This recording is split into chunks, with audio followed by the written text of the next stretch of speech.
राज ठाकरेंच्या महाविकास आघाडीत सामील होण्याची चर्चा जशी आज रंगली तशी आणखी एक चर्चा रंगली। म्हणजे खरं तर गेल्या काही दिवसांपासून मतदार यादीतला घोळाचा आरोप सातत्याने होतोय। म्हणजे त्याच्या अनेक सुरस आणि चमत्कारिक कथा आहेत। एका घरात म्हणजे जे घर अस्तित्वातच नाही आहे त्यात जवळपास 200 मतदार असल्याचं समोर आलेलं आहे। दुसरीकडे अशी एक परिस्थिती आहे की मुलाचं वय हे वडिलांच्या वयापेक्षा जास्त आहे आणि तिसरीकडे असा एक प्रकार समोर आला होता की एकाच घरात तब्बल 200 मतदार आढळून आले होते। अशा सगळ्या तक्रारी घेऊन आज महाविकास आघाडीचे नेते निवडणूक आयोगाला भेटले आणि निवडणूक आयोगासमोर त्यांनी आपले मुद्दे मांडले। त्यावर निवडणूक आयोगाने काय उत्तर दिली आपण पाहूयात या स्पेशल रिपोर्टमध्ये।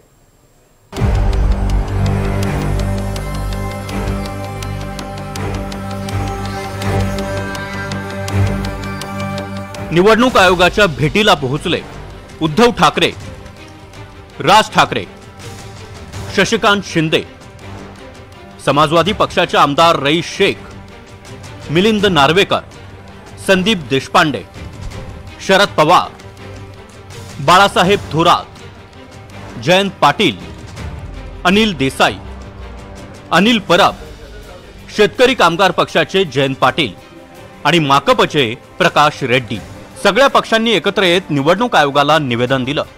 तक्रार होती मतदार याद्यांमधल्या घोळाबद्दल।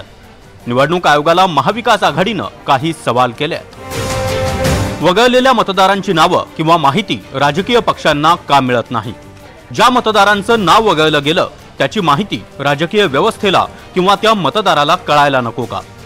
जे मतदार नव्यानं जोडले गेले किंवा वगळले त्यांची नावं संकेतस्थळावर मिळायलाच हवीत। ऑक्टोबर 2024 ते जुलै 2025 दरम्यान जी नावं मतदार यादीत समाविष्ट झाली ती नावं नवीन मतदार यादी प्रसिद्ध का केली नाही?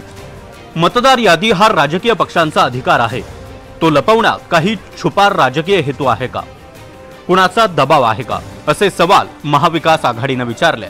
आम्ही याद्यांमध्ये गोंधळ आहे ही विधानसभेच्या निवडणुकींच्या अगोदर सांगितलेलं आहे। तो कसा गोंधळ आहे, तो कसा गोंधळ घालतायत ह्याचं संपूर्ण पत्र दिलेलं चोखालिंगम साहेबांना। काही केलं नाही चोखालिंगम साहेबांनी आणि तसंच तीच यादी घेऊन आता हे पुढे जात आहेत। काय तो म्हणजे लोकशाही राहणार कुठे? आणि ते कोण ते गुमरे साहेब, कोण ते बुमरे का घुमरे आहेत, ते म्हणतात मी 20,000 मतदार बाहेरनं घेऊन आलो होतो।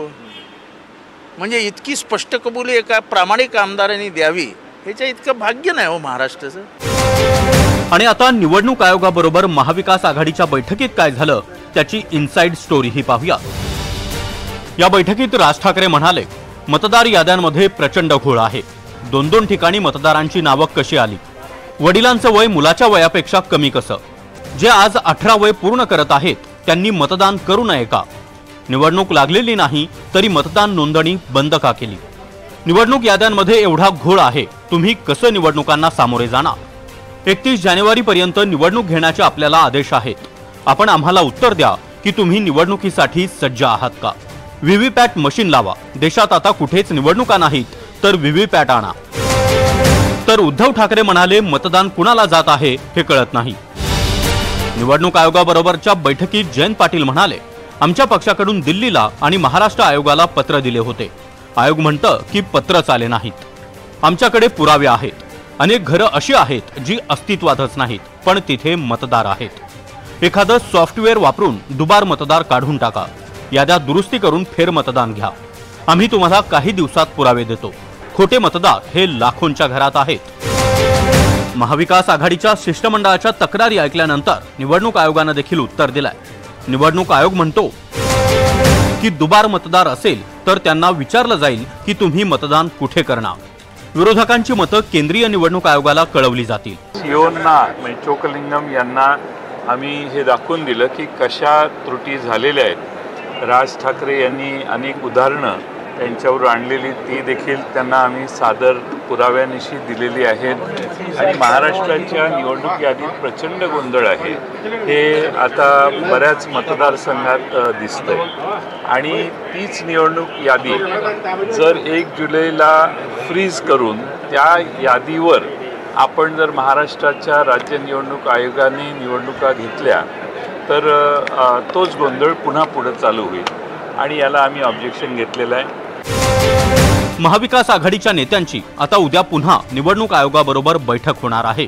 भारतीय जनता पक्षाचे लोक निवडणूक आयोगाला भेटून हीच मागणी करतायत. केरळमध्ये भारतीय जनता पक्ष हीच मागणी करताय. कर्नाटकमध्ये भारतीय जनता पक्ष हीच मागणी करते. त्याच मागणीसाठी आम्ही सुद्धा निवडणूक आयोगाला भेटत असताना भारतीय जनता पक्षाच्या नेत्यांनी सुद्धा आमच्या बरोबर राहावं ही आमची भूमिका आहे. ही राजकीय डेलिगेशन नाहीये. दिस इज नॉट पॉलिटिकल डेलिगेशन. आम्ही सगळे एकत्र आहोत. देशाचं संविधान आणि लोकशाही यानुसार निवडणुका व्हाव्यात आणि पारदर्शक पद्धतीने व्हाव्यात ही सगळ्यांची गरज आहे. सगळे वरिष्ठ नेते उद्या असतील. राहुल गांधींपाठोपाठ आता राज्यातल्या विरोधकांनीही मतदार यादीतल्या घोळाविरोधात लढा पुकारलाय. मतदार यादीत घोळ असतील तर ते सुधारून स्थानिक स्वराज्य संस्थांची निवडणूक पारदर्शक होईल अशी अपेक्षा आहे. जुई जाधवसह देवेंद्र कोल्हटकर, NDTV मराठी, मुंबई.